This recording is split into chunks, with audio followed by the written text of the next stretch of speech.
অসাধারণ, কারণ মানে আমরা ভাবতেও পারি না, মানে 50th ফিল্ম টুগেদার, মানে এটা একটা ম্যাসিভ একটা মাইলস্টোন। যদি সুযোগ পাই তুফানকে খেয়ে দেবো স্যার।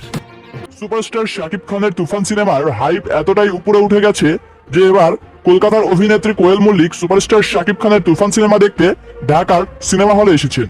হ্যাঁ ভিউয়ার্স, সম্প্রতি সুপারস্টার শাকিব খানের তুফান সিনেমাটির হাইপ প্রচন্ড লেভেলে বেড়ে যাচ্ছে। এই জন্য এবার সুপারস্টার শাকিব খানের তুফান সিনেমাটি নিয়ে আগ্রহ নিয়ে দেখতে এসেছেন কলকাতার জনপ্রিয় অভিনেত্রী কোয়েল মল্লিক।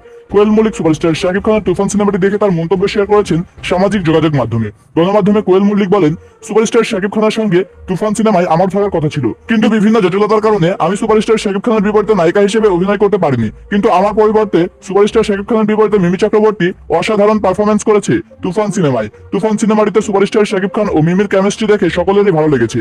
আশা করছি সুপারস্টার শাকিব খানের তুফান সিনেমাটি ব্লকবাস্টার হবে বক্স অফিসে, এবং এরপরে আমি যদি সুযোগ পাই তাহলে অবশ্যই সুপারস্টার শাকিব খানের সঙ্গে আমি সিনেমা করব। এবং সুপারস্টার শাকিব খানের তুফান সিনেমাটির জন্য অগ্রিম শুভকামনা থাকবে। আশা করছি বাংলা সিনেমা অনেক দূর এগিয়ে যাবে সুপারস্টার শাকিব খানের হাত ধরে। শাকিব খানের তুফান সিনেমাটি অসাধারণ পারফরমেন্সের সঙ্গে এগিয়ে যাচ্ছে, দর্শকদের মাঝে মন জয় করে নিচ্ছে তুফান সিনেমাটি।